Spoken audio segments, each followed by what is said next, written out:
This is what we call a two-height exercise. We got one height for the accent, one height for the tap. Okay? Very simple concept. If you understand the concept of that Mr. Freeze exercise, then playing this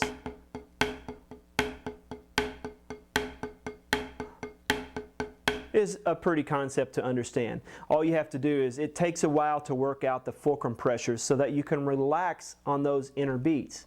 And this is really, really important, because I see all the time drum lines, especially high school drum lines, that come in and they can play nice accent tap exercises, but they are still squeezing the stick on every single stroke that they play. And it looks really nice, and it looks like they've kind of they're all clued in on what it's supposed to do and what it's supposed to look like. But then you see them play some show music, you see them play some accent patterns, and here's what you come up with. And essentially, what's wrong with their technique is they have not learned how to relax between those control strokes. So as you're working on this exercise, do it really, really slow, and see if you can isolate the control stroke and relax those inner beats to the point where it's nice and fluid in between, especially with the triplet bucks. So I'm only squeezing on that downstroke and then relaxing those taps in between.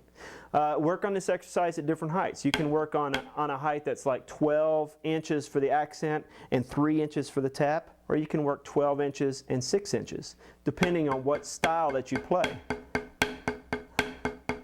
And refer back to the previous exercise where I talk about that fulcrum pressure that you're going to use. So if you're a drum set player, probably not a lot of reason to really squeeze the stick and get those taps down. I would probably be working this exercise, if I was a drum set player, at maybe 9 and 3, or even 6 and 3, because you're still going to develop that control over that rebound, but we're going to do it with a squeeze of the hand. Now, for a little bit advanced level player, like I talked about before, we're going to take this up a notch. I'm going to talk a little bit about the molar stroke.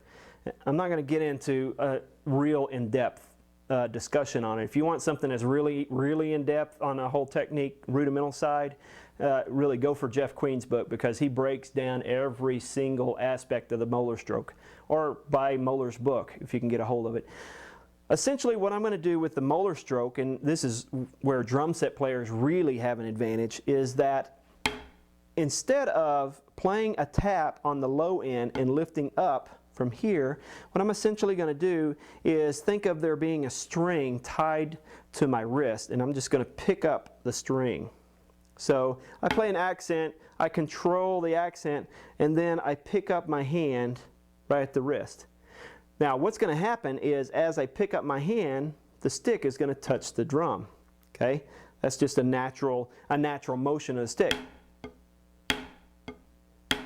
So what I'm doing with the molar stroke, and again, I really encourage you to go in and find out more information about this, is that I'm getting a second stroke for nothing.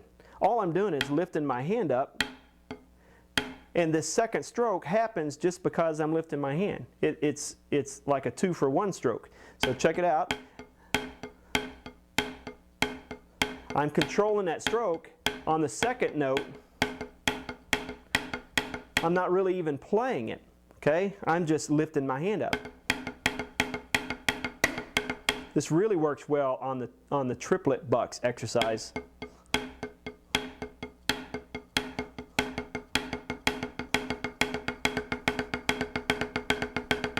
And this is really good for drum set players, because you can develop that throw and get all of these extra strokes from that. So if you're a drum set player, I encourage you to work on this exercise and maybe use a little bit of molar action. Even if you're a rudimental guy and you want to start developing some speed, really take some time and find out what that molar stroke is all about, because that's what really takes it to that next level.